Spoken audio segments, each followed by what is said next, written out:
চলুন।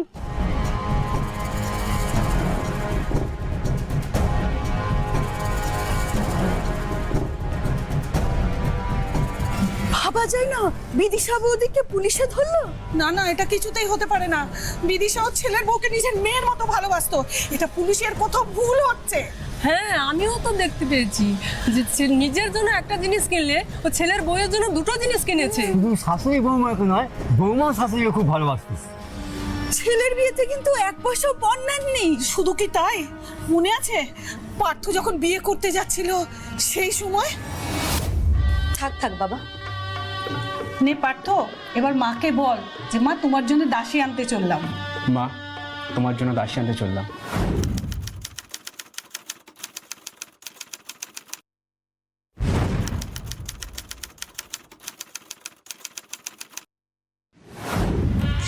আমার জন্য দাসী নয় বাবা, আমার জন্য একটা লক্ষ্মীমন্ত বৌমা নিয়ে এসো, যাকে আমি মেয়ের মতন ভালোবাসবো আর সেও আমাকে নিজের মায়ের মতন ভালোবাসবে। কেমন? আচ্ছা মা, তাই হবে। যা। নে নে, চল চল চল, দেরি হয়ে যাবে, লগ্ন হয়ে যাচ্ছে। চল।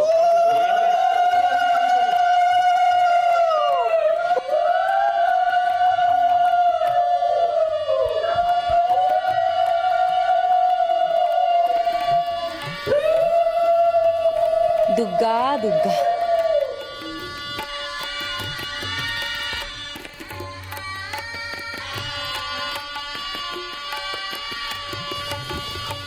বিদিশা, এ কি তুমি?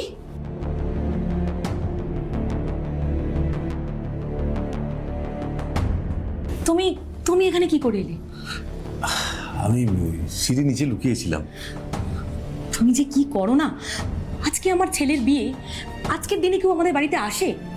আরে বাবা, আজকের দিনটাই তো ভালো দিন। আজকে ঘর ফাঁকা থাকবে, কারণ ছেলের বিয়েতে মা যায় না, এটা আমি জানি। তাই এই সুযোগটা আমি মিস করতে চাইলাম না। কেউ যদি দেখে ফেলতো? আরে বাবা, আমি এমন জায়গায় লুকিয়েছিলাম কেউ দেখতে পেত না। আমি তো দেখলাম ওখান থেকে তোমার ছেলে বিয়ে করতে চলে গেল।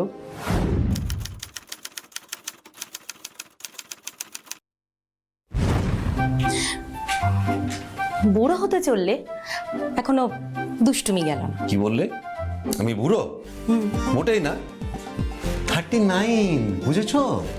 চোখে চালছে পড়েনি আর আলসেও ধরেনি, বরং তুমি বুড়ি হয়ে গেছো। আজকে শাশুড়ি হবে আর 1 বছর পর ঠাকুমা। তাহলে তাহলে তুমিই বলো, এভাবে কি আমাদের লুকিয়ে লুকিয়ে প্রেম করা মানায়? প্রেম? প্রেম তো আমরা করছি না। দেখো, আমরা দুজন দুজনকে ভালোবাসি। প্রেম তো লোকে করে, আর ভালোবাসা হয়ে যায়। কিন্তু তোমার এই জ্ঞানের কথা সমাজ বুঝবে না। সমাজের কথা কে ভাবছে? আমরা তো আর সমাজ সেবা করতে নামিনি। দেখো, আমরা দুজন দুজনকে ভালোবাসি, আর এই বিষয়টা দুজনে বুঝলেই হবে। দেখো, এইভাবে সমাজ সংসার সবকিছুকে ফাঁকি দিয়ে মেলামেশা করা যায় না। এতদিন পার্থ চোখে ফাঁকি দিয়ে আমরা যা ইচ্ছা তাই করেছি। রাত পোহালেই বাড়িতে বৌমা আসবে, তার চোখে কিভাবে ফাঁকি দেবো বলো তো? কিন্তু আমি যে তোমাকে ছাড়া বাঁচবো না, আমি তোমার জন্য বিয়ে পর্যন্ত করিনি। আমাকে তাড়িয়ে দিও না বিদিশা। আমিও তোমাকে ছেড়ে বাঁচতে পারবো না। কি করা যায় বলো তো? দেখো, এত ভেবো না, যেমন চলছে সেরকম চলতে দাও। আমরা দুজন দুজনকে কখনো ছেড়ে যাব না, আর আমাদের কেউ আলাদা করতে পারবে না। কাছে আসো। দাঁড়াও, এখানে নয়, তাহলে চলো ঘরে চলো। চলো।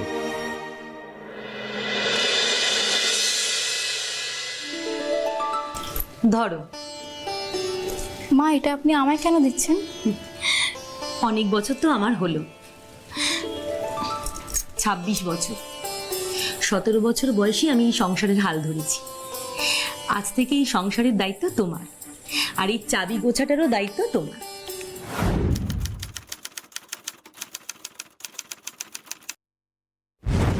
কিন্তু মা আমি কি পারবো ওই দায়িত্ব নিতে? খুব পারবে। আমি তো এই কদিন দেখলাম তুমি খুব কর্মঠ, খুব বুদ্ধিমতী। তোমার মতন এমন রূপে লক্ষ্মী, গুণে সরস্বতী বৌমা আমাকে ভগবান আশীর্বাদ হিসাবে পাঠিয়েছেন। সবই আপনার আশীর্বাদ মা। আমার আশীর্বাদ নয় মা, এটা তোমার বাবা মায়ের কৃতিত্ব, যারা তোমাকে ভালো শিক্ষা দীক্ষা দিয়ে বড় করে তুলেছেন।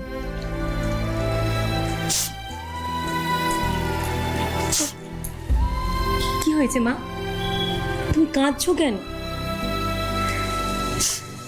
আমি যখন ক্লাস 11-এ পড়ি আমার মা তখন মারা যায়। খুব কষ্ট হয়েছিল মাকে হারানোর পর। তারপর কলেজ শেষ করার পর বাবা যখন আমার বিয়ে ঠিক করেন তখন খুব ভয় পেয়েছিলাম জানেন। নতুন বাড়ি কীরকম কি হবে কিচ্ছু জানি না। আর সবার মুখে শুনতাম যে শাশুড়িরা নাকি ছেলের বৌমার সাথে অত্যাচার করে, তাদের নাকি খোঁটা দেয় বাবা মা তুলে। কিন্তু এইখানে আসার পরে আমার সব ধারণা পাল্টে গেছে মা। আমি আবার আমার মাকে ফিরে পেয়েছি। তুমি এখন আর কেঁদো না মা, আমি তোমাকে ছেলের বউ নয়, নিজের মেয়ের মতন ভালোবাসি। কেমন?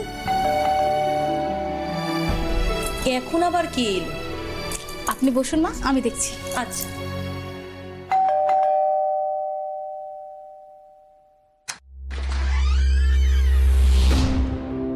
আপনি?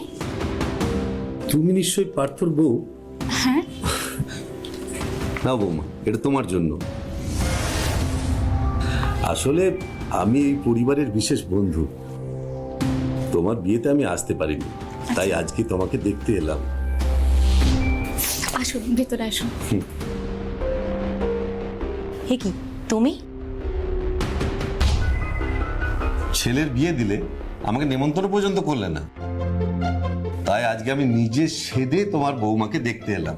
ও তা বৌমার সাথে আমার আলাপ করিয়ে দেবে না?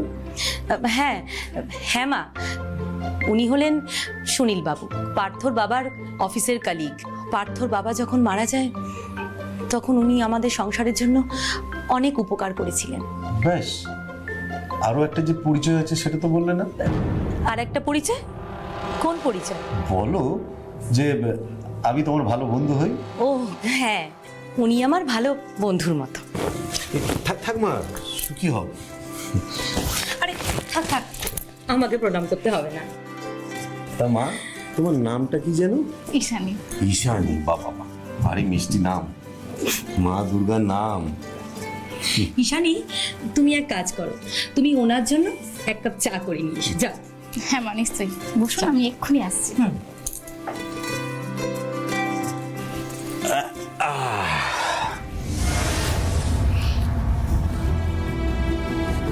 এইভাবে হুট করে চলে এলে কেন?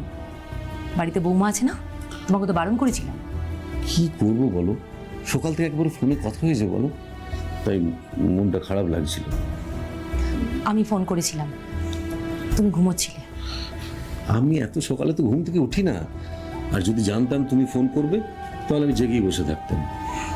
তোমাকে ফোনে পাইনি, আমি ফোন অফ করে দিয়েছিলাম।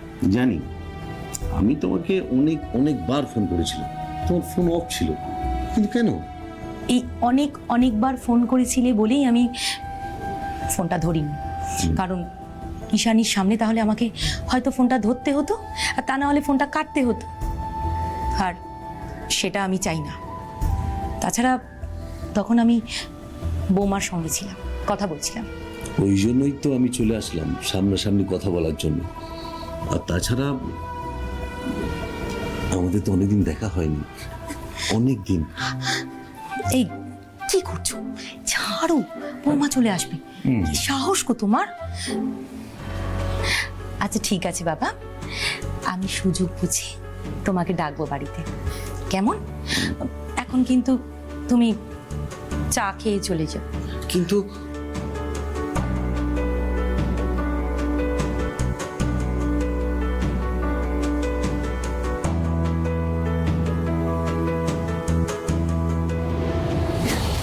সম্পর্ক একটা অদ্ভুত ব্যাপার।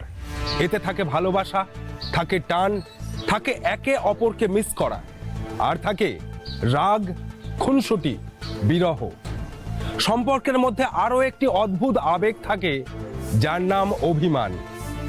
এই অভিমান কিন্তু শুধু রাগ বা দুঃখ নয়, রাগ দুঃখের সাথে মেশানো আরও কিছু। এই অভিমান সবার উপরেও হয় না, হয় সেই মানুষটার উপরে যে থাকে মনের একদম কাছাকাছি। এই অভিমানের ফল কিন্তু নানা রকম। কখনো কখনো এর ফলাফল জন্ম দেয় মারাত্মক অপরাধের। নমস্কার, আমি দিবাকর দাস, খড়দহ থানার ওসি। আজ বলবো এমনই এক অভিমানের ঘটনা। এই বাড়িটা? হ্যাঁ স্যার, এই বাড়িটা। ও, বডি কোথায়? স্যার বডি ভিতরে আছে, রান্নাঘরে। বডি আইডেন্টিফাই করা গেছে? হ্যাঁ স্যার, এই বাড়িরই মেম্বার। ভিকটিমের নাম হলো ঈশানী মজুমদার।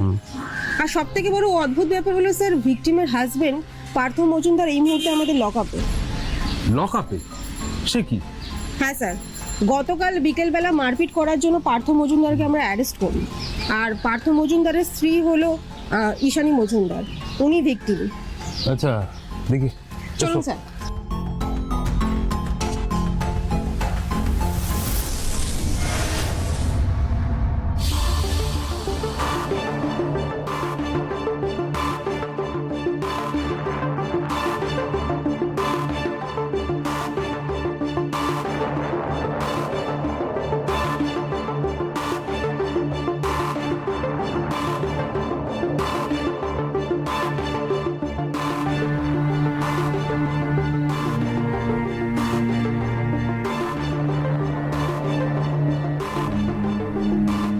ধারালো কোনো অস্ত্র দিয়ে স্ট্যাপ করে খুন করা হয়েছে। হ্যাঁ স্যার, ফরেনসিক টিমেরও তাই অনুমান। আচ্ছা, মার্ডার উইপেন কি পাওয়া গেছে? না স্যার। এই বাড়িতে কজন মেম্বার? স্যার এই বাড়িতে 3 জন মেম্বার, ভিকটিম, ভিকটিমের হাজবেন্ড আর ভিকটিমের শাশুড়ি। থানায় ফোনটা কে করেছিল? স্যার উনি করেছেন, রুমা দাস। আপনি ফোনটা করেছিলেন? হ্যাঁ স্যার, আচ্ছা, আপনার পরিচয়টা? আমি রুমা দাস, বিদিশার বান্ধবী। আমি এই পাড়াতেই থাকি। আচ্ছা, বলছি আপনি কখন জানতে পারলেন ঠিক যে এই বাড়িতে এরকম একটা ঘটনা ঘটে গেছে? আসলে স্যার, আমি আর বিদিশা রোজ সকালে একটু হাঁটাচলা করি। আমি ওকে ডাকতে আসি। আজকে এসে দেখছি সামনের দরজাটা খোলা, আর ও বসার ঘরে বসে খুব কাঁদছে স্যার। আমি তখন ওকে জিজ্ঞাসা করলাম, তুই কাঁদছিস কেন? ও প্রথমে কিছুই বলছিল না, বারবার বলাতে তারপরে ও আমাকে হাত দিয়ে ইশারা করে রান্নাঘরটা দেখালো।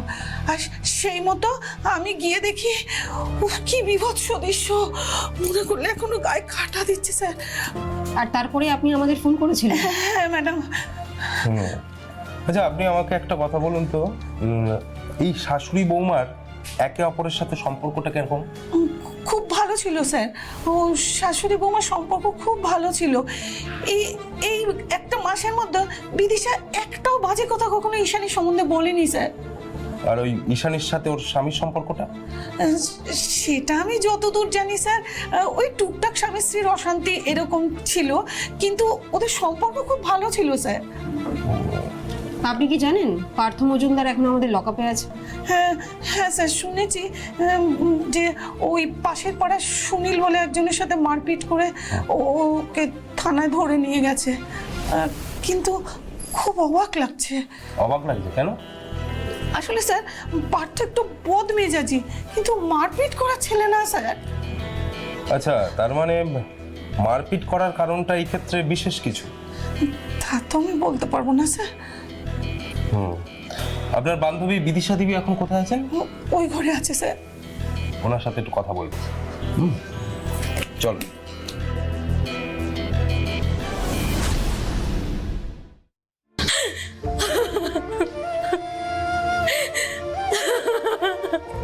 দেখুন, আপনি প্লিজ কাঁদবেন না। আপনার কাছ থেকে আমাদের কিছু জানার ছিল। আমার কপাল দোষে আমার নিজের সব কিছু শেষ হয়ে গেল। কপালের দোষে কিচ্ছু শেষ হয়ে যায় না বিদিশা দেবী, দোষ আমাদেরই থাকে। আর তার ফল যখন আমরা পেতে থাকি তখন অকারণেই কপালকে দোষ দিই। আমার ছেলেকে কখন ছাড়বেন স্যার? হয়তো আপনার ছেলেকে আজই একটা মুচলেখা দিয়ে ছেড়ে দিতে পারবো, তার কারণ কমপ্লেনকারীরা কোনো এফআইআর করেননি আপনার ছেলের বিরুদ্ধে। আমার ছেলে কিন্তু ওরকম নয়। কেন যে ও মাথা গরম করে ওরকম মারপিট করলো? এখানে আমরা আপনার ছেলের বিষয়ে কথা বলতে আসিনি, আমরা এসেছি আপনার ছেলের বউয়ের মৃত্যুর ব্যাপারে কথা বলতে। আমাদের ধারণা আপনার ছেলের বউ খুন হয়েছে। আপনি বলতে পারবেন খুনটা কে করেছে? আমি জানি না।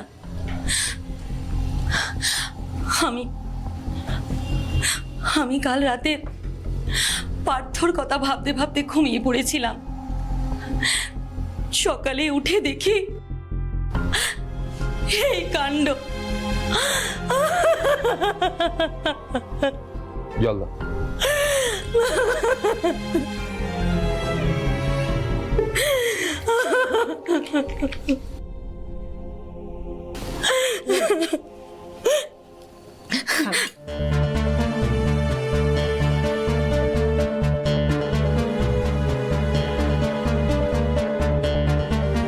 আচ্ছা বিদিশা দেবী, আপনার সাথে আপনার বৌমার সম্পর্কটা ঠিক কেমন ছিল? খুব ভালো স্যার। ঈশানী খুব ভালো মেয়ে ছিল। আমি ওকে বৌমা নয়, আমি ওকে মেয়ের মতন ভালোবাসতাম। ও আমাকে মায়ের মতন ভালোবাসতো, শ্রদ্ধা করতো খুব। আপনার ছেলের বিয়ে হয়েছে কতদিন হলো? ওই 2.5 মাস মতো। শুনলাম আপনার ছেলের সাথে নাকি আপনার ছেলের বউয়ের প্রায় ঝগড়াঝাটি হতো। হ্যাঁ, টুকটাক তো সব সংসারেই হয়। আমাদের বাড়িতে ওরকম হতো। আসলে আসলে আমার ছেলে একটু বদরাগী, কিন্তু 1 ঘন্টার মধ্যে মাথা ঠান্ডা হয়ে গেলে একদম মাটির মানুষ। সেই বদরাগের জন্যই কি ও আজ লকআপে? তাই হবে, তা না হলে ও কেন কাউকে এইভাবে মারধর করতে যাবে? আচ্ছা আপনার ছেলে যাকে মারতে গিয়েছিল ওই সুনীল রায়, তাকে কি আপনি চেনেন? হ্যাঁ, সুনীল বাবু কি আপনার সাথে পরিচিত? আমি চিনি। উনি আমার স্বামীর কারখানার কলিগ ছিলেন। কোন কারখানায় কাজ করতেন আপনার স্বামী? এএমভি আয়রন ফ্যাক্টরি। কারখানাতে কাজ করতে করতেই আমার স্বামীর অ্যাক্সিডেন্টে মৃত্যু হয়। তখন থেকেই সুনীল বাবু আমাদের অনেক উপকার করেছে। সুনীল বাবুর যাতায়াত আছে এই বাড়িতে? আগে একটু বেশিই ছিল, তবে এখন আর উনি খুব বেশি আসেন না। শেষ কবে এসেছিলেন? এই তো আমার ছেলের বিয়ের পরে বৌমাকে আশীর্বাদ করে গেল, উপহারও দিয়ে গেল। ঠিক আছে, আপাতত আজ এটুকুই। দরকার পড়লে কিন্তু আমরা আপনার সাথে আবার কথা বলবো। নিশ্চয়ই। আসি। বাই দ্য ওয়ে, আপনার বাড়িটা কি একটু আমরা ঘুরে দেখতে পারি? অবশ্যই। থ্যাংক ইউ, চলুন।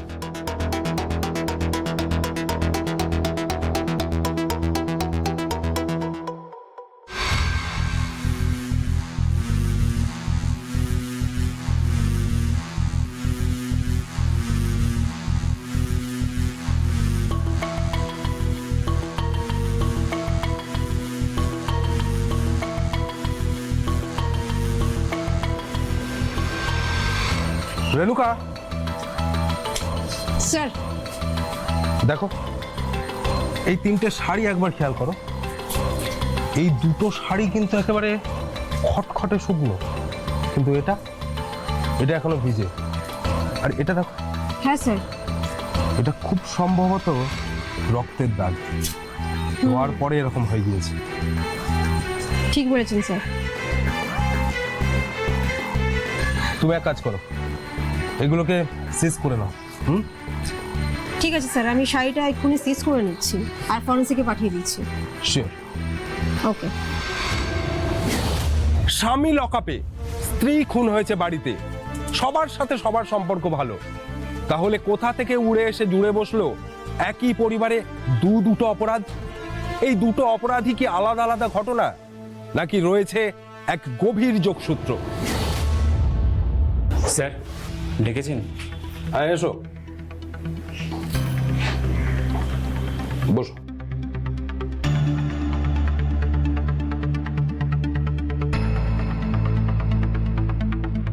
পার্থ, তোমাকে একটা কথা বলি। তুমি যাকে মারধর করতে গিয়েছিলে, ইনফ্যাক্ট মারধর করেও ছিলে, সেই সুনীল রায়, উনি কিন্তু তোমার বিরুদ্ধে কোনো এফআইআর করেননি। ও এমনকি উনি তো তোমার বিরুদ্ধে কোনো কেসও দিতে চাননি। আমার এত সহানুভূতির দরকার ছিল না তো।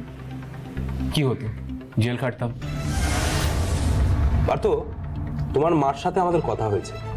উনি কিন্তু আমাদেরকে জানিয়েছেন যে তুমি একটু বদমেজাজি হলেও, ওই যার সাথে একবার ঝগড়া হলো সাথে সাথে মিটেও গেল, তুমি 1 ঘন্টার মধ্যে আবার মাটির মানুষ হয়ে যাও। কিন্তু এক্ষেত্রে তোমার রাগ তো দেখছি এখনো কমেনি। কারণটা কি বলবে? ঠিক আছে, সেসব না হয় পরে জানবো। তার আগে তোমাকে একটা ব্যাড নিউজ দেওয়ার আছে। তুমি জানো কি জানো না সেটা এখনো জানি না। কি তোমার স্ত্রী ঈশানী কাল মারা গেছে। কি কি বললেন? তোমার স্ত্রী কাল মারা গেছে। আমরা সন্দেহ করছি ওটা খুনই ছিল, তবে ফরেনসিক রিপোর্ট যতক্ষণ না হাতে পাচ্ছি ততক্ষণ শিওর বলতে পারছি না।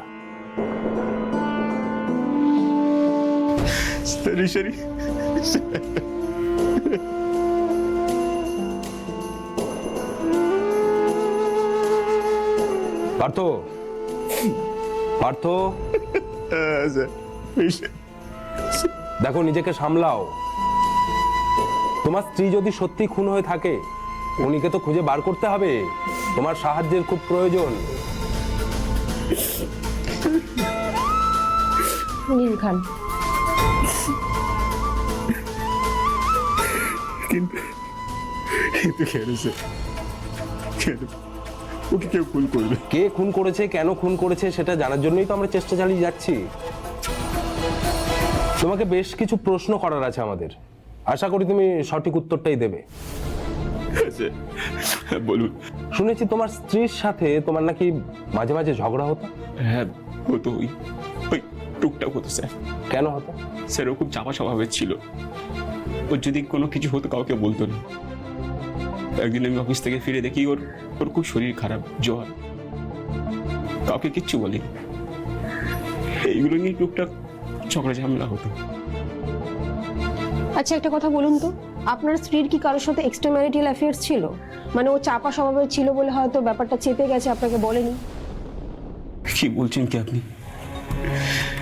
কখনোই সম্ভব নয়। অন্তত আমার এমন কিছু জানা নেই। হয়তো চাপা স্বভাবের, কিন্তু তাও জানা যায় ম্যাডাম। আর আপনার? না, কারণ সম্ভবই না। কারণ আমি আমার স্ত্রী ঈশানীকে খুব ভালোবাসি। আচ্ছা আমায় একটা কথা বলো তো, তুমি সুনীল রায়কে কেন মারতে গিয়েছিলে? কিন্তু এটার সঙ্গে ঈশানীর মৃত্যুর কি সম্পর্ক? সম্পর্ক তো আমরা খুঁজে বের করব, তুমি শুধু বলো। এটা বলার মতো মানসিকতা আমার এখন নেই। কিন্তু বলতে তো তোমাকে হবেই পার্থ। বাবা মারা যাওয়ার পর উনি আমাদের অনেক সাহায্য করেছিলেন, সেটা অস্বীকার করব না। আমাদের পাশে এসে দাঁড়িয়েছিলেন। হয়তো সেদিন আমি মা দুজনেই ভেসে যেতাম, কিন্তু কিন্তু আমি এটা টের পাই মা সুনীল কাকুকে একটু বেশি গুরুত্ব দিয়ে ফেলতো।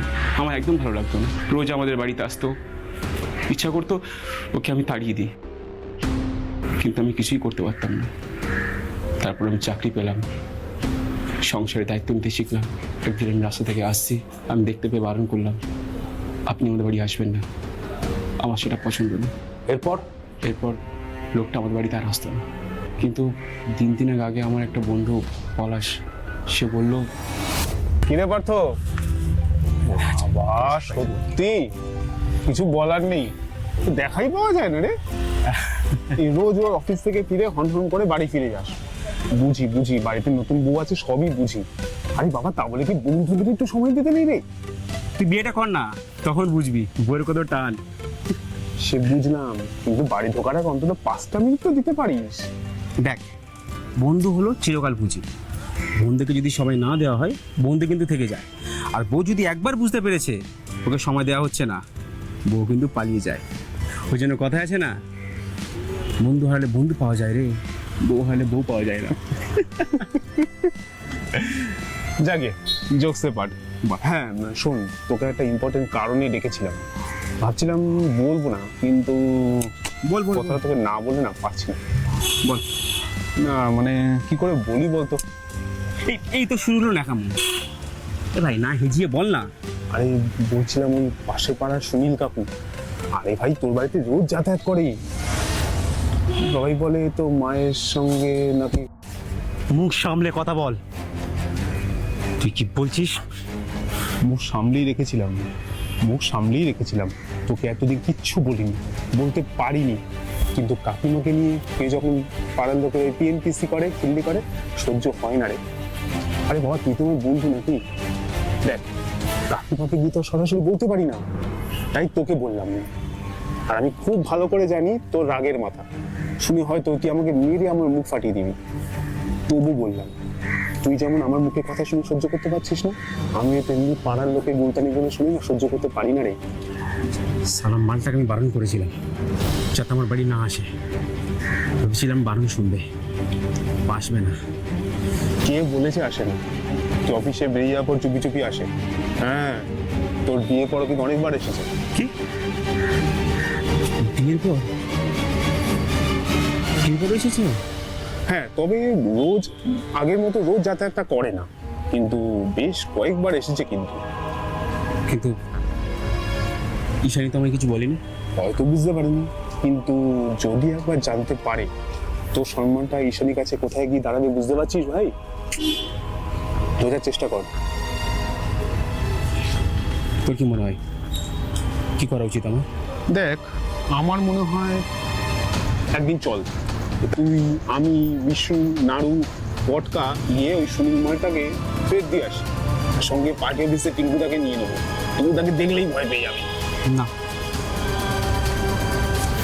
দুজনকে জড়িয়ে লাভ নেই, আর তাছাড়া তোকেও যেতে হবে না। ওই মালটাকে আমি একাই সাইজটা করে ছাড়বো। কিন্তু একা গেলে কাজ হবে? কেন হবে না? যখন দোষটা কড়া করে দেবো না, বাপ বাপ বলে কাজ হবে। ঠিক আছে, দেখ তুই যেটা ভালো মনে করিস। পরের দিন আমি অফিস থেকে তাড়াতাড়ি ছুটি নিয়ে অরবিন্দু পল্লী গেলাম, সুনীল রায়ের পাড়ায়। বাড়ি অবধি যেতে হয়নি, ওনার সঙ্গে রাস্তায় দেখা হয়।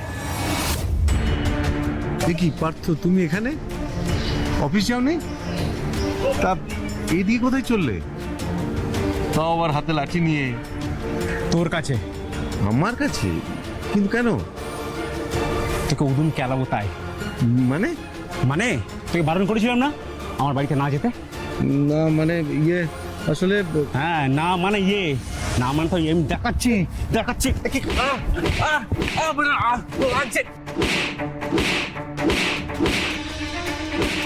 লাগতে পারতো, ছাড়ো।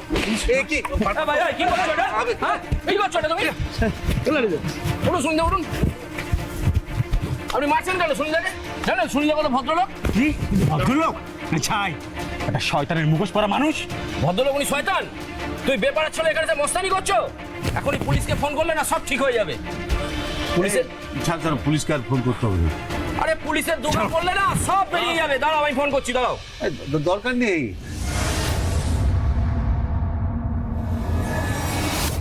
এরপর আপনারা আমাকে ধরে আনলেন। আপনার কি মনে হয় আপনার স্ত্রীকে কে মারতে পারে? সুনীল রায়? হতেও পারে, হয়তো আমার বিরুদ্ধে প্রতিশোধ নিতে গিয়ে মারতে পারে, কারণ লোকটা একটা পাক্কা শয়তান। তোমার মায়ের সাথে তোমার স্ত্রীর সম্পর্ক কেমন? খুব ভালো স্যার, এমন সম্পর্ক খুব কমবারই দেখা যায়। মা তো ওকে বৌমা নয়, নিজের মেয়ের মতন ভালোবাসত। ঈশানী আমাকে বলেছিল যে ছোটবেলার ওর মা মারা গিয়েছে, কিন্তু এখানে এসে নতুন করে আবার ওর মাকে ফিরে পায়। আচ্ছা বুঝলাম, তুমি এখন বাড়ি যাও। আর হ্যাঁ শোনো, দুমদাম এরকম আর কারুর গায়ে হাত তুলো না। এবারে তোমাকে মার্সি করলেও পরের বার কিন্তু আর রেয়াত করবো না। যাও। Okay sir.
স্যার এসো। স্যার ফরেন্সিক রিপোর্টটা এসে গেছে। গুড। পড়েছো? হ্যাঁ স্যার পড়েছি। এটি একটি মার্ডার, বড় কাছি দিয়ে মার্ডারটা করা হয়েছে, আর খুনের টাইম হলো রাত 9:49। কাঁচি দিয়ে 3বার স্ট্যাপ করে খুনটা করা হয়েছে, কিন্তু এখন প্রশ্ন হচ্ছে খুনটা কে করলো? আমাদের কাছে 3টে সাসপেক্ট আছে। প্রথম সাসপেক্ট বিদিশা মজুমদার, দ্বিতীয় সাসপেক্ট সুনীল রায়, আর 3 নম্বর সাসপেক্ট হলো পার্থ মজুমদার। যদিও পার্থ সেই সময় লকআপেই ছিল, তবু অন্য কাউকে দিয়ে খুনটা করাতে পারে। স্যার আমি যে ভিজে শাড়িটা সিজ করেছিলাম, হ্যাঁ, ওই ভিজে শাড়িটা, যাতে সম্ভবত ওই রক্তের দাগ ছিল। স্যার সম্ভবত না, ওটা রক্তেরই দাগ, আর রক্তটা হচ্ছে ভিকটিমের। ওটা তো বিদিশা দেবীর শাড়ি। হ্যাঁ স্যার, কাপড়টা কাঁচা হয়েছিল, কিন্তু রক্তের দাগটা কিন্তু স্যার ওঠেনি। তার মানে তো অঙ্ক মিলে গেল। খুনটা করেছে বিদিশা দেবী। কাঁচি দিয়ে যখন বৌমাকে স্ট্যাপ করেছেন, তখন ছিটকে রক্তটা ওনার শাড়িতে এসে পড়েছে। তারপরে ওটা রাতের বেলা উনি ধুয়ে দিয়েছিলেন, আর তাই আমরা যখন গিয়েছিলাম তখন শাড়িটাকে ভেজা অবস্থায় পেয়েছিলাম। রাইট? Yes sir. স্যার আপনি একটা কথা বলেছিলেন, মনে আছে? কি কথা? অপরাধ করার পর অপরাধী যতই চেষ্টা করুক না কেন, সমস্ত ক্লু কিন্তু সে সরিয়ে ফেলতে পারে না। তাই তো এই পৃথিবীতে পারফেক্ট মার্ডার বলে কিচ্ছু হয় না। Yes sir. কিন্তু স্যার একটা কথা আমি কিছুতেই বুঝতে পারছি না, এই খুনের কারণটা কি সেটা আমি একদমই আন্দাজ করতে পারছি না স্যার। আপনার কি মনে হয়? আন্দাজ তো করার দরকার নেই, চলো বিদিশা দেবীকেই গিয়ে আমরা পুরো বিষয়টা জেনে নিই। চলুন স্যার। চলো। ফরেনসিক রিপোর্ট হাতে আসার সাথে সাথেই আমাদের সামনে ভেসে উঠল খুনির একটা স্পষ্ট ছবি, কিন্তু ততটাই অস্পষ্ট হয়ে গেল খুনের কারণটা। সবার বয়ান নিয়ে আমরা জেনেছিলাম ঈশানী দেবীর সাথে তার শাশুড়ির সম্পর্ক ছিল অত্যন্ত মধুর।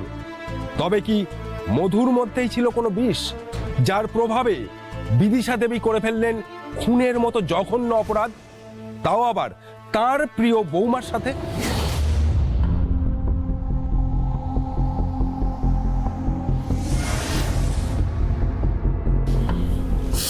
পার্থ, বাবা তোর কাছে আমার কিছু বলার আছে।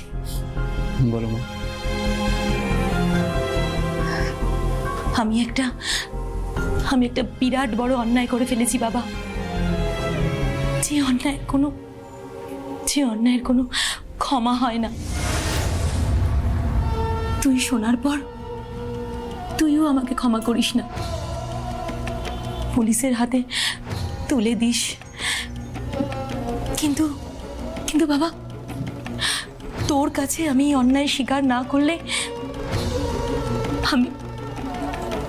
আমি মরে গিয়েও শান্তি পাবো না বাবা।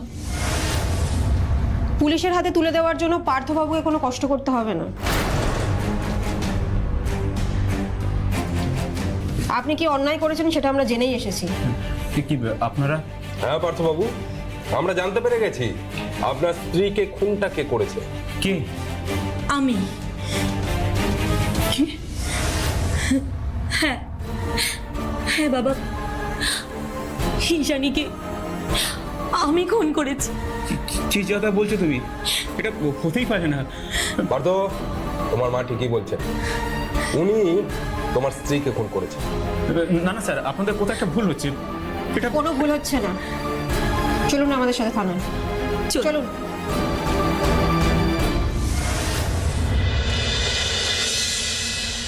অনেকে বলে পৃথিবীতে কুসন্তান হয়, কিন্তু কুমাতা হয় না।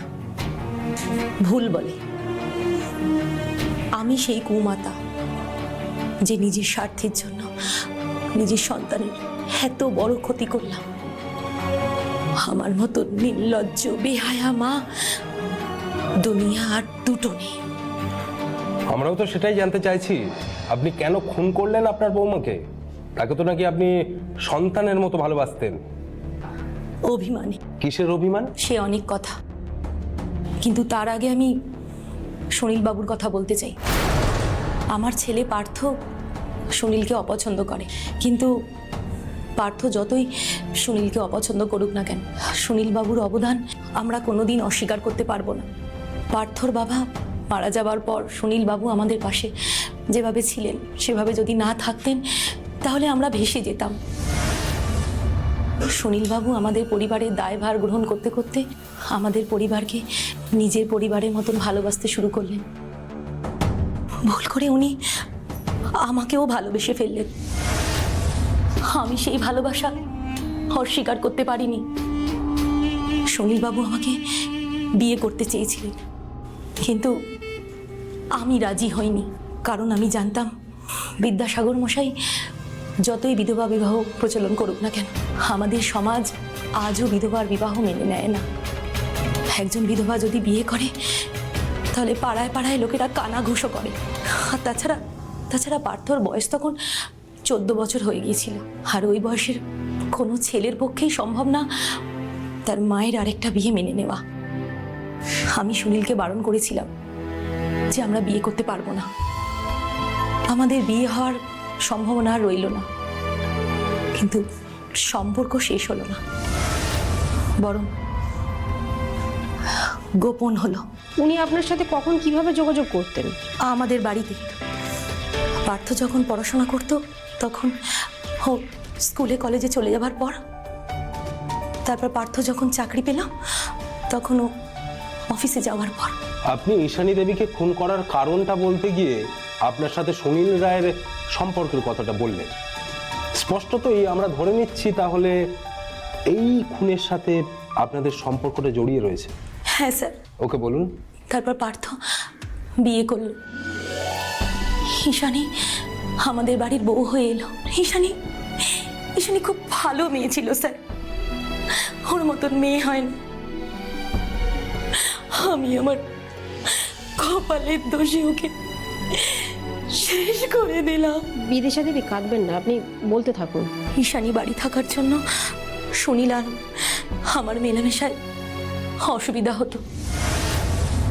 একদিন ঈশানী বাড়িতে থাকতে থাকতেই সুনীল আমাদের বাড়িতে চলে এলো। ঈশানীকে আশীর্বাদ করে উপহার দিয়ে চলে গেল। আমি সুনীলকে বললাম, এইভাবে হুটহাট চলে এসো না, আমি তোমাকে সুযোগ বুঝে ডেকে নেব। আর সেই সুযোগ বুঝেই সুনীলবাবু আপনার ঘরে আসতেন, তাই তো? হ্যাঁ ম্যাডাম, কিন্তু খুব বেশি যাওয়া আসা হতো না।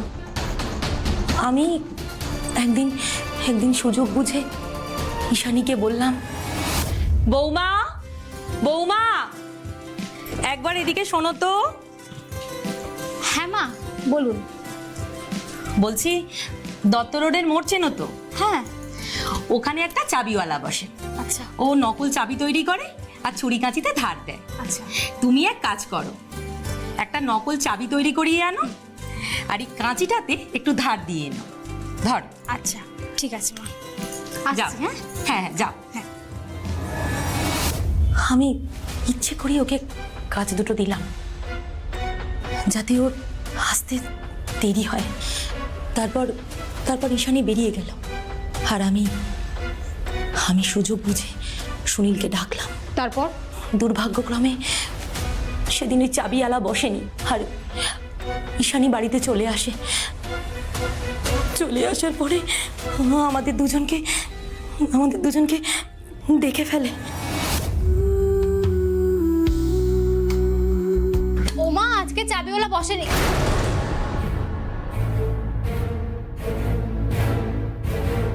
সরি মা, আমি পরে আসছি। তারপর আমি তাড়াতাড়ি সুনীলকে বাড়ি পাঠিয়ে দিলাম আর কিছুক্ষণ পর আমি বৌমার কাছে গেলাম। মাগো, আমার একটা বড় অন্যায় হয়ে গেছে, আমাকে তুমি ক্ষমা করে দাও মা। এ কি মা, আপনি ক্ষমা চাইছেন কেন? আমি যে বড় অন্যায় করেছি। আপনি কোনো অন্যায় করেননি মা। কি তুমি এটাকে অন্যায় বলছো না? বাড়ির মধ্যে এই অত্যাচার। কোনো অত্যাচার নয় মা, আমি বুঝি আপনি সেই কত বছর ধরে একা রয়েছেন, আপনারও তো একাকিত্ব আসে। আর তাছাড়া কতই বা বয়স আপনার। 43 বছর। এই বয়সে সবাই একজন সঙ্গী চায়, আর একজন সঙ্গীর থেকে ভালোবাসা পাওয়াটা কোনো অন্যায় নয় মা।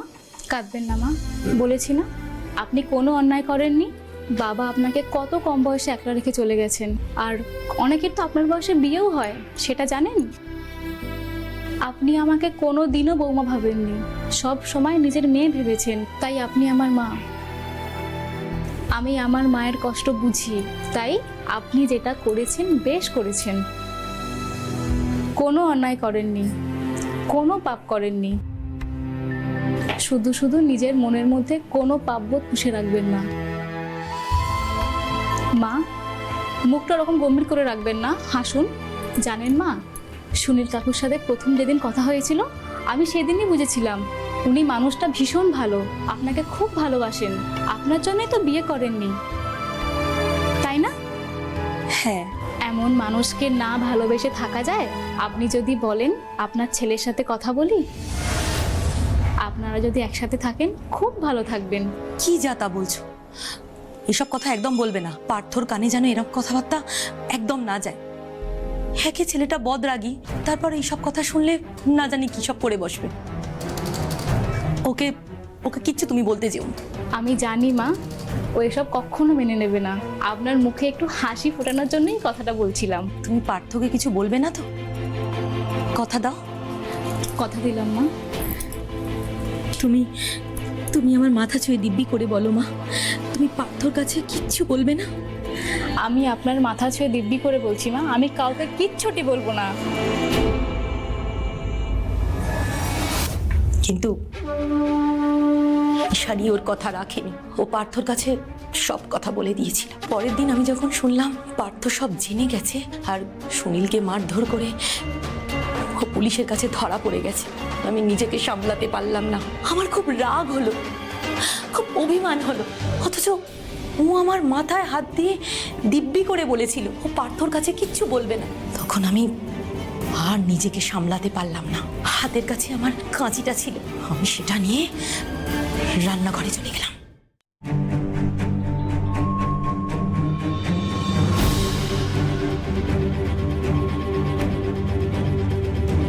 মা, কিছু বলবেন?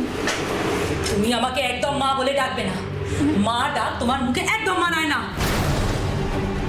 কেন মা, আমি কি করেছি? কি হয়েছে তুমি জানো না?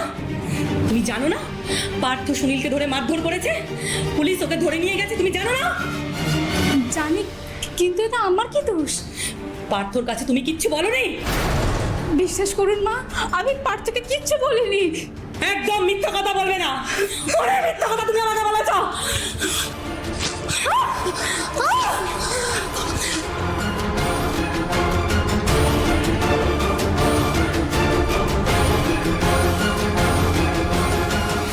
তারপর আমি কাঁচিটা ধুয়ে আলমারিতে তুলে রাখলাম। দেখলাম আমার শাড়িতে রক্তের ছিটে ফোটা দাগ। তাড়াতাড়ি আমি শাড়িটা কেচে মেলে দিলাম। আপনি আর কি কি ভুল করেছেন সে ব্যাপারে জাজমেন্টাল হব না, কিন্তু একটা মারাত্মক বড় ভুল করে ফেলেছে। আপনারা সুনীল রায়ের সম্পর্কের ব্যাপারে পার্থকে কিন্তু ঈশানী কিচ্ছু বলেনি, বলেছে ওর বন্ধু পলাশ। আপনি তো ভালোবাসতেন ঈশানীকে, তা ভালোবাসার মানুষের মনের কথাটা বুঝতে পারলেন না? আপনি কি করে ভাবলেন এটা যে মেয়েটা আপনার মাথায় হাত দিয়ে দিব্যি করেছিল যে কাউকে কিছু বলবে না, সে পার্থকে সব বলে দিয়েছে। আর ও পার্থকে বলেছিল যে এ বাড়িতে এসেই ও আবার মাকে খুঁজে পেয়েছে। কি করে মারলেন সেই মেয়েটাকে? যত রাগী হোক, যত অভিমানী হোক, কি করে করলেন এটা?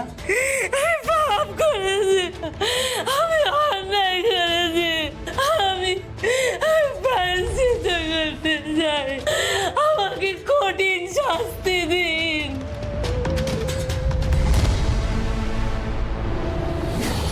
মাঝে মাঝে ভালোবাসার মানুষের মধ্যেও তৈরি হয় ভুল বোঝাবুঝি, আর এই ভুল বোঝাবুঝি তৈরি করে অভিমান, আর এই অভিমানই নিয়ে আসে মারাত্মক অপরাধ। বিদিশা দেবীর ক্ষেত্রেও ওর অভিমানী ওকে বানিয়ে তোলে অপরাধী। হয়তো আপনার ঘাড়ের কাছেও নিঃশ্বাস ফেলছে কোনো অপরাধ, তাই সাবধান হন, সাবধান হোক বাংলা।